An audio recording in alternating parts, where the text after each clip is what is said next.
Oi, sou eu. Após uma pausa de 5 anos, estou tentando aprender a surfar. E isso acontece em um lugar totalmente paradisíaco à beira do Oceano Pacífico. Mas antes disso, temos uma viagem curta, mas cheia de emoções pelo país. Vamos ver e conhecer 3 cidades completamente diferentes. Alguns pôres do sol de primeira classe. Vamos provar todos os tipos de comida, conversar com pessoas interessantes e, em geral, ver o verdadeiro e diversificado México. Em geral, um clássico do gênero de vlogs de viagem.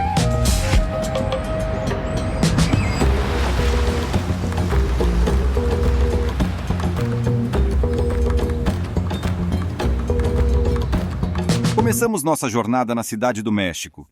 Voamos para cá após nossa incrível mini-viagem a Guatemala e chegamos ao destino. Vamos ser honestos, não sem aventuras. Aparentemente, todas as impressoras na Guatemala pararam de funcionar no dia do nosso voo, tanto no hotel quanto no aeroporto, e não conseguimos imprimir nosso visto.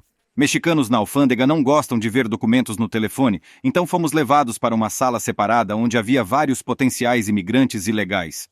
Eles afastaram nossas coisas, nos forçaram a deixar os telefones e escrever uma longa nota explicando o motivo de nossa viagem ao país. Sobre quanto dinheiro tínhamos conosco e quem realmente conhecíamos no México. Se você for para o México, imprima tudo o que puder, porque eles só aceitam o bom e velho papel. Sim. Mas comecemos com uma pequena nota histórica sobre a capital deste país.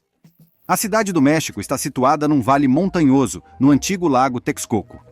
No século XIV, os astecas construíram ali sua capital, Tenochtitlan, e cavaram canais para se mover pela região.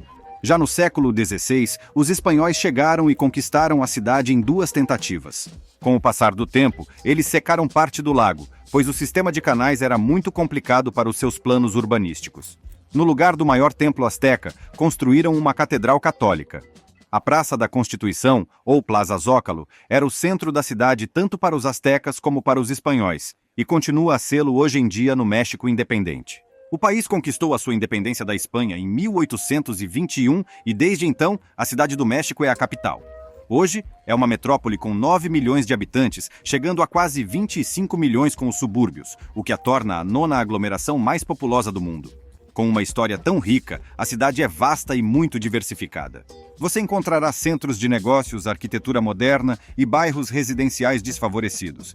E claro, no centro histórico, há simplesmente edifícios incrivelmente bonitos da era colonial, nos quais passei a manhã toda admirando.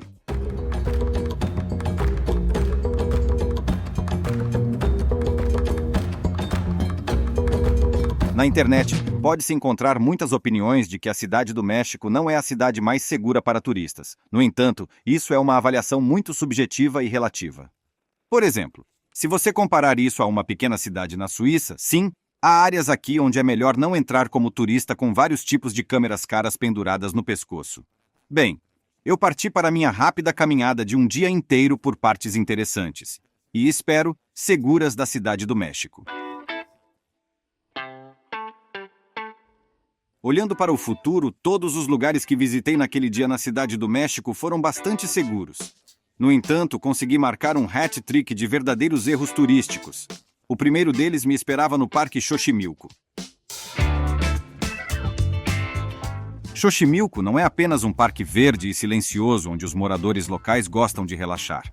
É, antes de tudo, um antigo lago com o mesmo nome e parte dos canais restantes que foram escavados pelos astecas e finalmente drenados pelos espanhóis. Eles estão sob a proteção da Unesco, e os turistas são transportados por eles em barcos de madeira coloridos chamados trajineiras. E essa atração é recomendada por muitos guias de turismo do México. Este é basicamente o motivo pelo qual eu vim aqui. O cais mais próximo no mapa está em um ecoparque local, mas está um pouco vazio. Aparentemente, meu plano aquático falhou, mas é bom que eu sempre tenha comigo um dispositivo pelo qual eu possa, por assim dizer, fazer uma invasão aérea. Sim. Bem, o que posso dizer? Até agora não vejo nada de especial do ar. Se deixarmos de lado o contexto histórico dos astecas, de cima parece uma vila comum com rios, hortas e pequenas ilhas verdes. Há uma história bastante assustadora ligada a um deles. Agora vou colocar uma música mais apropriada e contar tudo. No meio do século XX havia um homem solitário que vivia em uma ilha, e o corpo de uma jovem morta foi jogado na sua ilha. Ele perdeu um pouco a cabeça e começou a espalhar bonecas pela ilha para afastar o espírito dela. Não sei se é sobre espantar espíritos, mas o lugar começou a parecer muito assustador, atraindo turistas. Eles começaram a trazer e pendurar seus brinquedos, fazendo a ilha parecer ainda mais assustadora. A parte mais inquietante é que, em 2001, o mesmo residente foi encontrado afogado perto da mesma ilha. Muitos moradores locais falam de uma maldição, mas os turistas continuam a chegar. De qualquer forma, continua a ser o local mais popular de Xochimilco. Mas não pude sobrevoar a ilha com um drone, e os canais não me impressionaram do ar, para ser sincero. A comparação pode parecer boba, mas prefiro os canais da cidade de Wilkowo, na região de Odessa. São bem mais pitorescos, embora, claro, não tenham sido feitos pelos astecas. Talvez Xochimilco pareça mais interessante visto da água, mas provavelmente não recomendaria a todos que viessem aqui quando visitam a cidade do México. Bem, estou indo em frente. A segunda surpresa me esperava não muito longe do centro, no bairro de Coyoacán. Não é um bairro alto e bem cuidado, onde mora a classe média local. Em geral, é bastante movimentado aqui, e os turistas são atraídos para um edifício que se destaca muito do resto com sua cor. Essa casa azul muito agressiva atrás de mim é provavelmente um dos edifícios mais conhecidos em toda a cidade do México. É o museu da casa da famosa artista mexicana Frida Kahlo, e a julgar pela fila na entrada e pelo fato de que todos os ingressos para hoje foram vendidos online, significa que há muitas pessoas que querem vir aqui e ver a casa dela. Me aconselharam a comprar o bilhete para amanhã já. Se ainda houver algum, claro, mas amanhã já estarei em outro lugar. Então foi um pouco infeliz. Vamos prosseguir. Essa situação definitivamente não acontecerá no museu que estou indo agora, pois é o maior museu do México e um dos maiores de toda a América. O Museu de Antropologia do México ocupa 8 hectares e é o 8º maior do mundo, depois do Louvre e do Hermitage. Não tem igual entre os museus antropológicos, é imenso, como se todos os artigos sobre o México tivessem sido retirados da Wikipédia e impressos em 3D. É o lar da maior coleção de artefatos de nativos americanos do mundo. Em 23 salões, há mais de 600 mil itens, desde restos humanos e animais antigos até desenhos e partes inteiras de cidades antigas. Nada indicava isso, mas assim que fui a um dos mais famosos artefatos Aztecs Sandstone, que por engano apresentei como calendário maia no meu vídeo sobre Yucatán, a segurança rapidamente pediu a todos que saíssem do local, pois estava sendo fechado 2 horas mais cedo devido à pandemia. Descobriu-se que eu passei menos de 1 hora nesse enorme museu e com o terceiro erro na coleção, voltei para o centro. Ufa! No final do dia, você quer tomar um pouco de ar fresco, subir a algum lugar mais alto e contemplar toda a cidade. Aliás, a Torre Latino-Americana é perfeita para isso. É o primeiro arranha-céus do México e na década de 1950, apenas os dos Estados Unidos eram mais altos. Naquela época, Singapura e Dubai ainda não estavam na disputa. Este é o primeiro arranha-céu em uma zona sísmica ativa. Em sua história, sobreviveu a 2 grandes terremotos durante os quais edifícios ao seu redor desabaram, mas este pequeno permaneceu intacto. De acordo com os padrões modernos, a Torre Latino-Americana não é muito alta, um total de 180 metros ou 45 andares. No entanto, destaca-se na cidade porque é o único arranha-céu no centro histórico da cidade do México. Mas esse edifício interessa-me principalmente não como objeto arquitetônico ou patrimônio histórico, mas obviamente como local privilegiado para fazer time-lapse ao pôr do sol.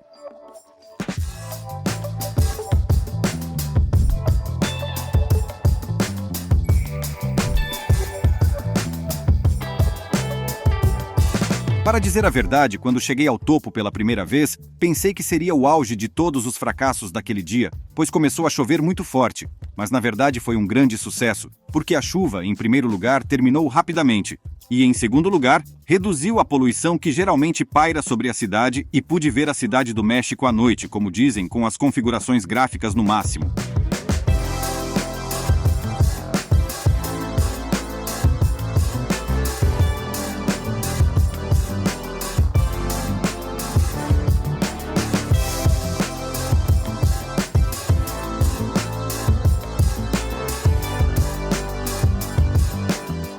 Apesar do começo não ser dos melhores, a cidade do México ainda me impressiona pela sua escala e diversidade.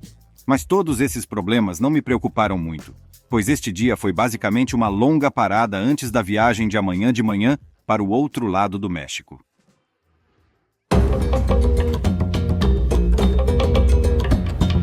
Em Entretanto, já partimos da cidade do México e estamos nos mudando para o estado mais ao sul do país chamado Chiapas. Faz fronteira com a Guatemala e a natureza aqui é quase tão rica. Muitas selvas verdes, rios profundos e belas cachoeiras. Esta maravilha é um sistema de cachoeiras em cascata chamado El Chiflón. Seu ponto mais alto atinge 120 metros e é um dos melhores exemplos do porquê que o estado de Chiapas é, de acordo com os próprios mexicanos, pelo menos é o que dizem na internet, o estado mais bonito de todo o país. É bastante verde e montanhoso, mas ao mesmo tempo, estando localizado ao sul da península de Yucatán, esse estado não tem acesso ao Mar do Caribe e, portanto, não recebe tanto fluxo de turistas americanos. Por isso, é bastante pobre. Diretamente do aeroporto, seguimos para o que é provavelmente o seu tesouro natural mais importante, o Canyon do Sumidero. Encontramos um minibus e vamos para lá depois de comer num bar ao ar livre. O café ao ar livre no estado mais pobre parece muito acolhedor. Cozinha pequena, menu do dia escrito à mão com preço fixo e, claro, self-service. Você pega um prato de comida mexicana perfumada e nachos para a mesa. Até agora, a comida mexicana de uma lanchonete de beira de estrada em Chiapas é a coisa mais deliciosa que já comi no México. Carne bem picante, mas não ardente. Feijão, arroz e bananas fritas. É bom quando o país te recebe com comida saborosa. A propósito, na conta também está incluído um refrescante suco, como o da vovó. Algumas coisas ultrapassam as fronteiras culturais. Visitamos Chiapas por apenas 2 dias e realmente não fazia sentido alugar um carro para esse período. Então reservamos um passeio de um dia inteiro com um motorista e visita ao Canyon, mas com isso surgiu mais um pequeno obstáculo. Mas falaremos disso um pouco mais tarde. Por enquanto, sem suspeitar de nada, chegamos ao cais para barcos no Rio Grijalva.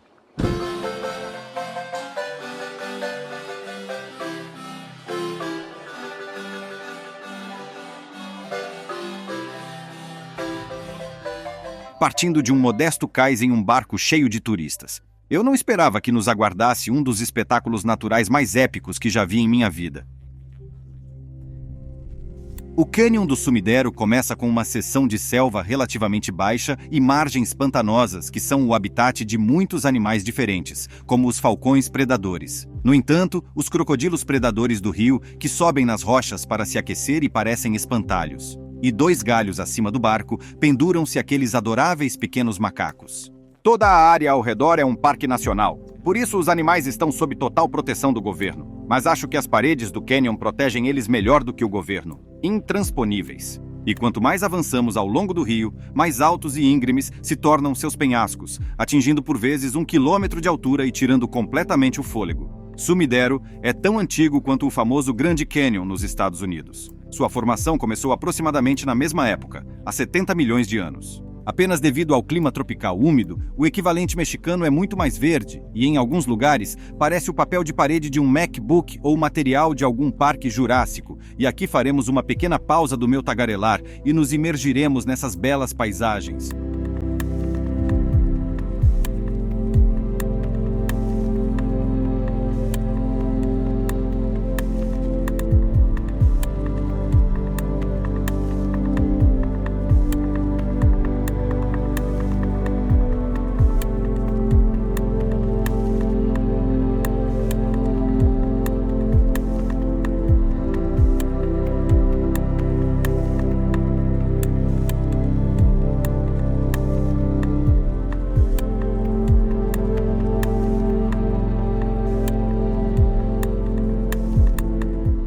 E voltando a falar. Curiosamente, até os anos 70, havia muito menos água aqui e muitos rápidos íngremes, então não era possível navegar tranquilamente. Mas depois uma enorme barragem foi construída rio abaixo, que por acaso é uma das 10 mais altas do mundo. O nível da água subiu e agora é possível navegar tranquilamente e observar as formas bizarras que a própria natureza criou nessas rochas.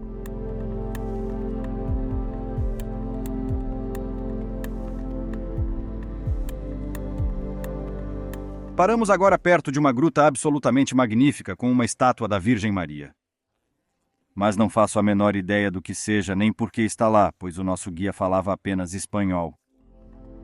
Esse foi realmente o único ponto negativo da viagem. Intencionalmente pagamos a mais pela excursão para ter um guia que falasse inglês, mas no final não entendemos nada do que nos foi dito sobre o ecossistema, a natureza e os monumentos de Sumidero. Mas o lugar é tão bonito que talvez seja melhor que não tenhamos ouvido o guia e apenas olhado para as rochas. Mas ainda vou exigir o reembolso. No final, não conseguimos nem mesmo um reembolso parcial do organizador, porque supostamente o preço da excursão não incluía um guia, mas um motorista que falasse inglês. Este é o negócio de turismo no México. Mas rapidamente e claramente nos levou ao ponto final de nossa excursão pela cidade de San Cristóbal de las Casas.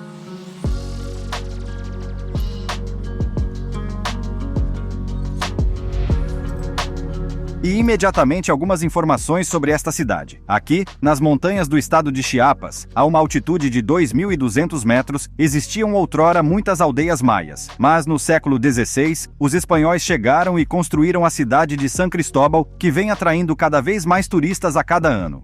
É outra cidade colonial no nosso caminho, com edifícios e arquitetura típicos, mas não totalmente comum. É bastante grande, cerca de 150 mil habitantes, e tem uma forte população indígena maia com os seus próprios costumes e tradições.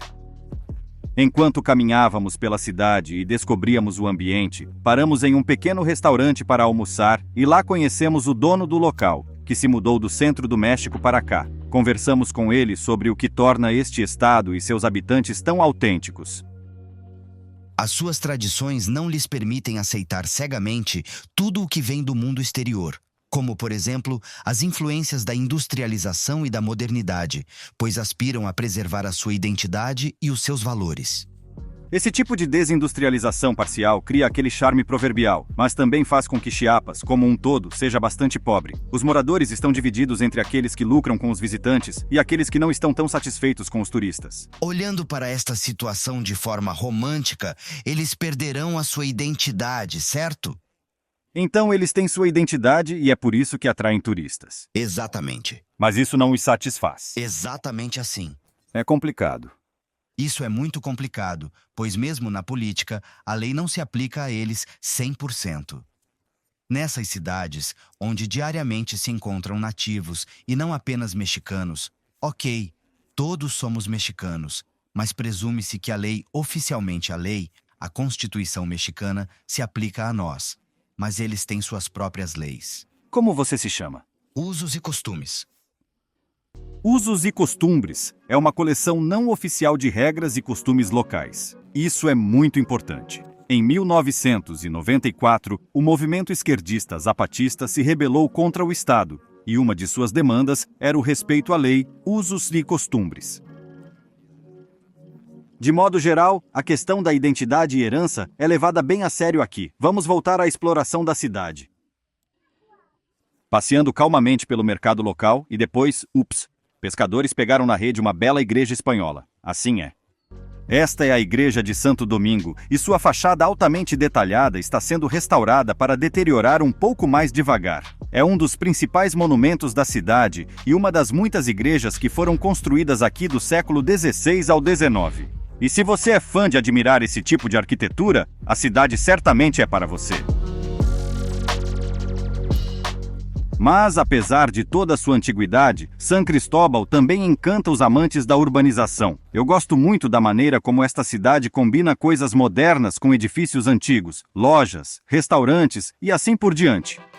E não se trata só do básico do turismo, como hotéis e restaurantes. A cidade é bem adaptada à vida dos millennials. Há lojas de bicicletas, cabeleireiros, lojas de skate e, para minha surpresa, espaços de coworking bem equipados para todo tipo de freelancer e remoto. Somos recebidos por um pátio verde, um café aconchegante e quartos que podem ser alugados por mais tempo. Claro que não é o Vale do Silício, mas tudo é limpo e aconchegante, com um toque de estilo local. Em resumo, que lugar para passar o inverno para qualquer programador que tem medo de neve. E esse tipo de conforto moderno em uma embalagem à moda antiga pode ser encontrado aqui em todos os lugares. Ao mesmo tempo, em um prédio colonial comum, há um estúdio de design gráfico. Aqui as pessoas trabalham. Por outro lado, aqui está a sede de uma das lojas mais incríveis que já vi e uma loja de roupas esportivas usadas. Ao lado, há uma loja de discos, e a seleção é bastante decente, eu tenho que admitir. Também há uma prateleira de cerveja artesanal. Não experimentamos, mas os rótulos são legais. Há muitos acessórios hipsters por aqui, como óculos estilosos e algumas tatuagens. No geral, tudo é muito estiloso. Certamente não esperava isso do estado de Chiapas. Aliás, os mexicanos adoram coisas vintage e estilosas e não apenas na forma dessas lojas estilosas. Esta cidade maravilhosa provavelmente tem a maior concentração de Fuscas. Quero dizer, o Fusca da Volkswagen. Aqui no México, eles são realmente muitos e dirigem por literalmente toda parte. Há mais Fuscas aqui do que em qualquer outro lugar no México, e um acabou de estacionar aqui. Nós andamos literalmente 20 metros, e há outro. Literalmente na mesma cor. No geral é super. Não posso dizer que sou um fetichista por carros, mas é agradável ver tantos Fuscas nas ruas. Eles têm cores, anos de produção e condições diferentes. Alguns já deveriam ter sido sucateados há muito tempo, enquanto outros parecem ter recebido muito amor e dinheiro. Enquanto admirávamos os carros na rua, a natureza resolveu nos lembrar que o clima tropical nem sempre significa sol.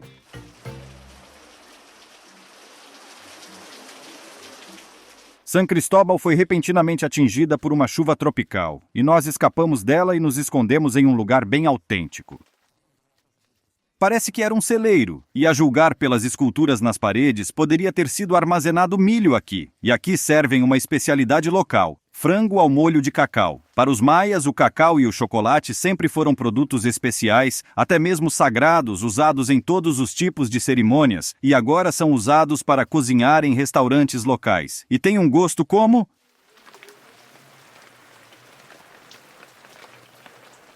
Tem gosto de se o frango tivesse sido cozido em muito cacau amargo. Na verdade, normal. Não tão selvagem quanto eu esperava.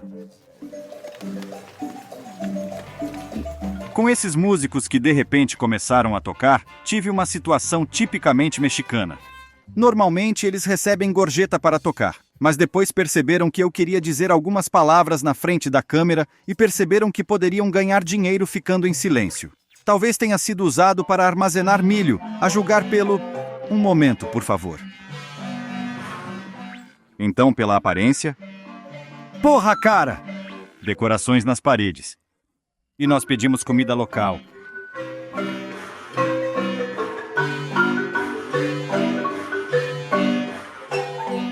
E essa foi a única situação estranha em San Cristóbal. Fora isso, a cidade é totalmente encantadora. Acho que é assim que o México, que encanta os viajantes, se parece, e passamos um dia e meio nesta cidade maravilhosa.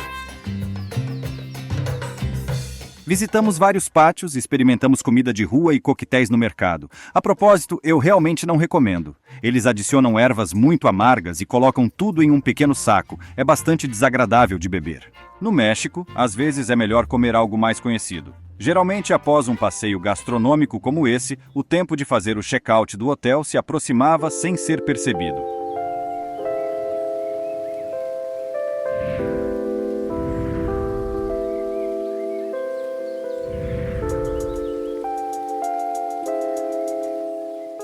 Para ser sincero, quando estávamos vindo para cá, eu estava um pouco deprimido, porque antes passamos 2 dias na estrada, em aviões e carros, e tinha pensamentos como em cada parte da nossa viagem. Paramos em alguma cidade colonial para fazer arranjos em Valladolid, na Guatemala antiga. E o que veremos de novo aqui?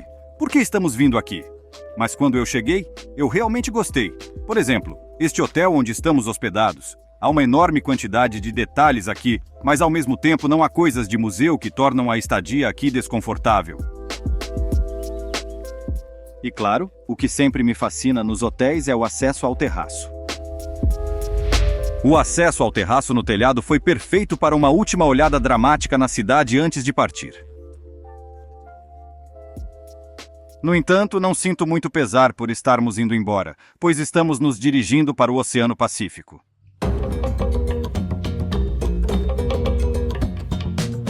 Não há voo direto daqui para o nosso destino, mas é bom que o México tenha uma excelente rede de ônibus, e um deles nos levará justamente até o Oceano Pacífico. A boa notícia é que ele não fará paradas. A má notícia, ele viajará a noite toda, e Chiapas não é o lugar mais seguro para viajar de carro à noite. Espero que isso não se aplique aos ônibus.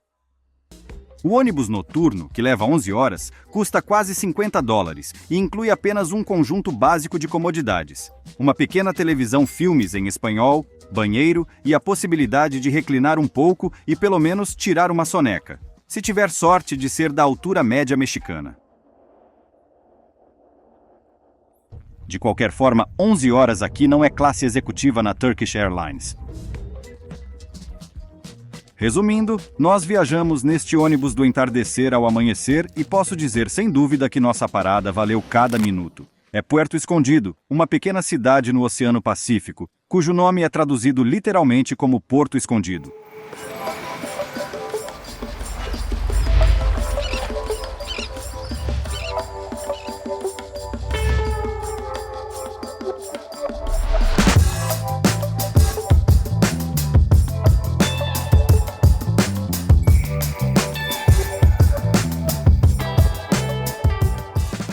A história desta cidade lembra um pouco a de Cancún. Durante muito tempo não houve nenhuma colônia, pois esta terra era de difícil acesso por via terrestre. O porto servia de escala para o transporte de café. A virada ocorreu, um pouco como em Cancún, nas décadas de 60 e 70, quando foi construída uma autoestrada ligando a costa à famosa estância balnear de Acapulco, tornando o surf popular.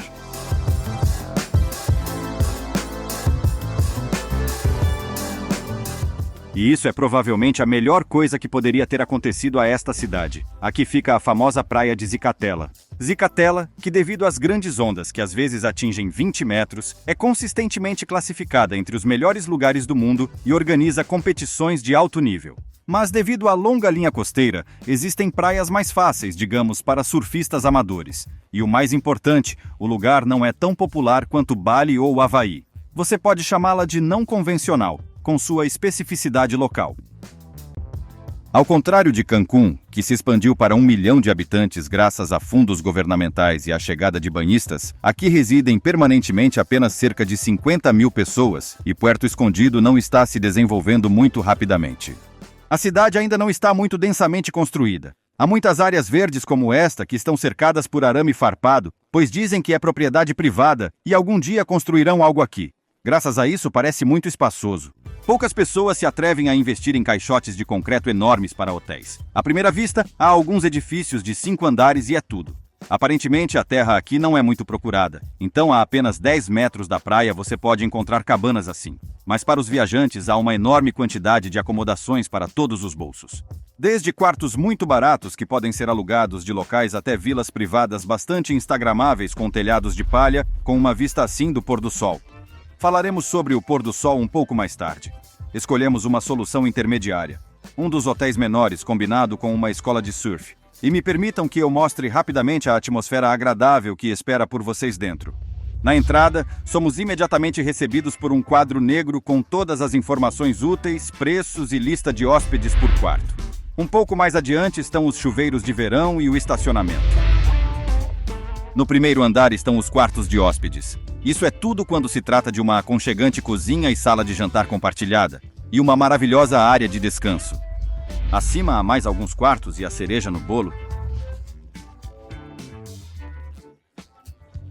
No sótão encontra-se uma sala de yoga incrível, basicamente tudo o que você precisa para se estabelecer perto do oceano por um longo tempo. Encontrei esta escola de surf e ao mesmo tempo hotel em avaliações na internet. E este lugar tem uma atmosfera de comunidade positiva de pessoas que vieram de todo o mundo com um único objetivo: aprender a surfar nas ondas do Oceano Pacífico. Com certeza chegaremos a essas ondas. Enquanto isso, queria compartilhar minhas impressões sobre esse rig tropical. Mesmo estar nesta caverna de surfistas com outros me fez sentir em casa, e eu realmente quero acreditar que tudo isso foi feito não apenas para ganhar dinheiro, mas também para cultivar todo esse movimento oceânico, e acho que eles estão conseguindo porque todos os convidados aqui, independentemente do gênero, idade e nacionalidade, são principalmente surfistas. O dono deste incrível adesivo na garrafa térmica é o Maurício, gerente da escola. Ele se mudou para cá da península de Yucatán e aparentemente nunca se arrependeu disso. Tive a sorte de surfar muito durante a quarentena sem pessoas na água, mas também forcei um pouco demais e sofri uma pequena lesão. Mas nada grave, apenas fiz uma pausa. O que você está fazendo aqui, se não está surfando? Nós festejamos muito, comemos boa comida e assistimos a filmes de surf. Um dos meus passatempos, uma das coisas que mais gosto na vida, é tirar fotos de surf. Tive a oportunidade de passar muitas horas em Zicatela, a melhor praia do mundo, fotografando pessoas incríveis, ondas e assim por diante. Então você gostou? Sim, eu absolutamente adoro isso. De quais países as pessoas mais frequentemente vêm? Temos pessoas de toda a Europa. Temos muitos alemães, muitos franceses e, desde janeiro deste ano, muitos ucranianos. Bastante. E quem tem as melhores garotas surfistas? As melhores garotas surfistas são definitivamente ucranianas. Elas são ótimas surfistas. Sim. Para capturar totalmente a atmosfera, deixe-me mostrar-lhe como é um dia típico meu em Puerto Escondido. Você acorda cedo, prepara um café da manhã saudável para surfistas e certifica-se de que está dirigindo um veículo estiloso, uma motocicleta ou pelo menos uma picape. Você parte com outros alunos e instrutores para uma praia adequada para o treino. Aulas individuais com um instrutor custam cerca de $30 e, na minha opinião, é muito barato, pois o instrutor passa algumas horas com você na água. Por exemplo, meu instrutor se chama Ivan, um belo nome mexicano. Ivan é um dos senseis mais experientes da nossa escola. Antes de ser instrutor, ele trabalhou como salva-vidas nessas praias. Então ele começou a me ensinar a sabedoria, passo a passo, de forma muito detalhada. Para começar, como remar corretamente no line-up. Este é o lugar onde todos os surfistas se sentam e esperam pela sua onda. Em seguida, como esperar calmamente e pacientemente pela onda que será do seu tamanho, enquanto se desfruta da majestade e beleza do oceano. Depois de um tempo, você finalmente avista uma onda e parte para uma luta desigual com os elementos, ou, para ser mais preciso, com sua própria desajeitabilidade.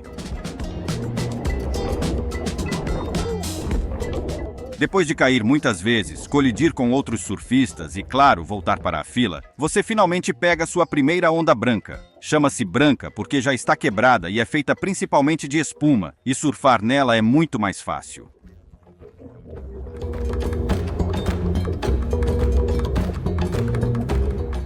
E assim que você começar a se virar, mais ou menos, nas pequenas mas regulares ondas verdes, o oceano, como nas lendas piratas, toma algo em troca. Foi assim que a minha GoPro ficou depois do segundo dia de gravação. Acontece.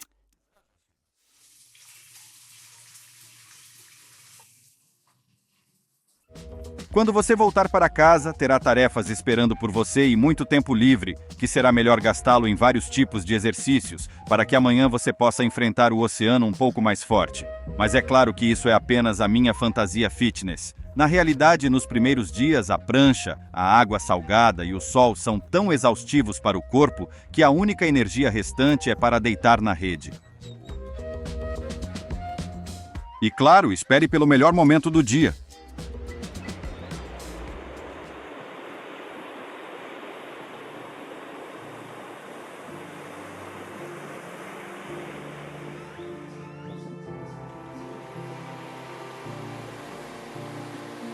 Acho que não faz sentido usar nome feio para convencer vocês de que o pôr do sol aqui sobre o oceano é de altíssimo nível. As pessoas se reúnem novamente na praia para levar seus animais de estimação para passear e, claro, terminar a sessão de surf que não concluíram pela manhã.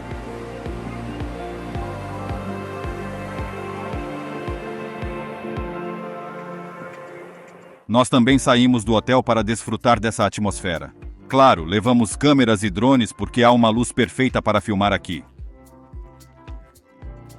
Toda vez que penso que estou levando câmeras demais em uma viagem, alguém aparece na praia com um Ronin e uma Red para gravar vlogs de viagem. E isso me acalma.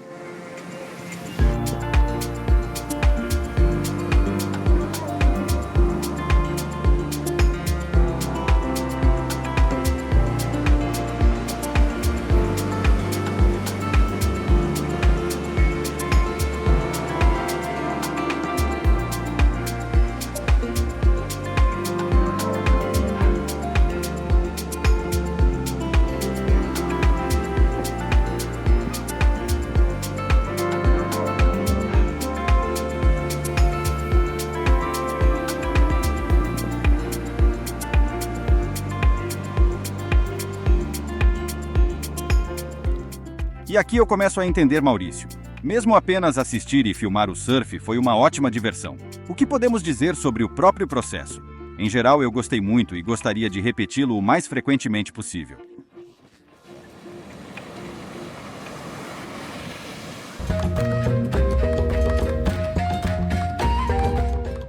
Com a chegada da escuridão e, mais importante, do frio na cidade, o modo festa noturna é ativado e as ruas ficam um pouco mais movimentadas. Tanto que, em alguns lugares, até se formam longas filas para entrar. Você pode passear tranquilamente por vários bares e restaurantes e, claro, experimentar a comida de rua barata e incrível. Meu favorito é esse enorme burrito de peixe com queijo. Provavelmente é a coisa mais deliciosa que comi no México.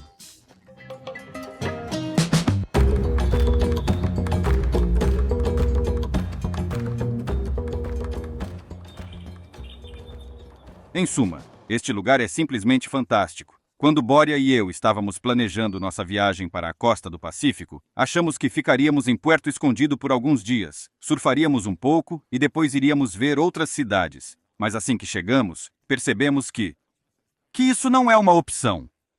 Estivemos aqui por 5 dias e vou dizer honestamente que 5 dias é terrivelmente pouco. É preciso vir para cá por algumas semanas ou mesmo alguns meses. Neste contexto, gostaria de dizer algumas palavras sobre as pessoas no México com quem tivemos contato e suas características, que certamente encontrarão aqueles que vêm para este país. Sim, na maioria, as pessoas que encontramos eram incrivelmente positivas. Era fácil se comunicar com elas, especialmente aqui em Puerto Escondido. Todos os surfistas estavam na mesma onda divertida.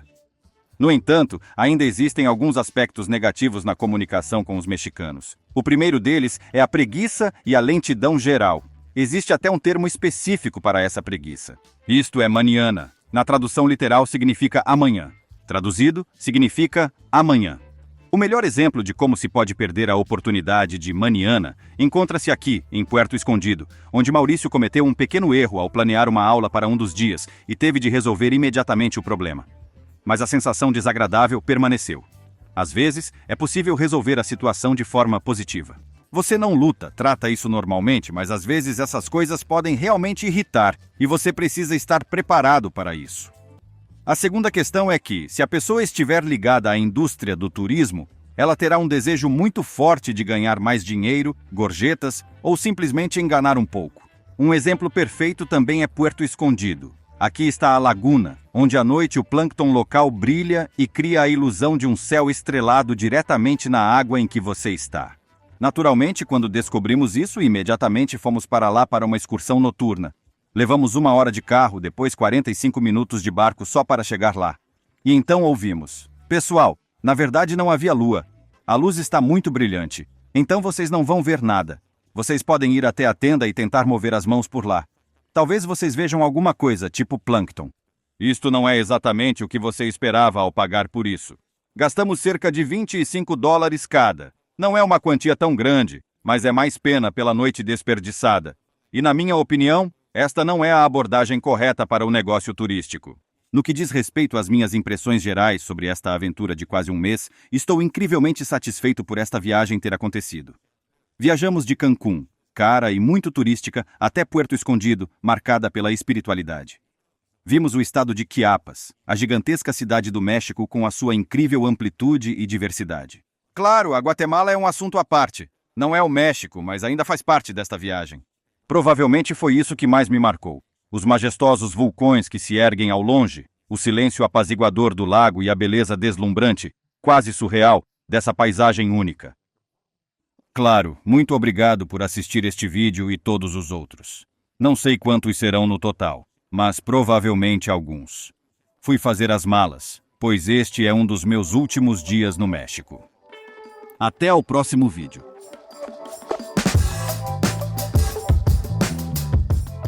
Legal que você me acompanhou nesta jornada pelo México até o fim. Como sempre, lembrem-se dos botões do YouTube. Inscreva-se, dê um like, compartilhe com os amigos. Dessa forma, você ajudará no crescimento do canal. Bem, é isso. Até mais.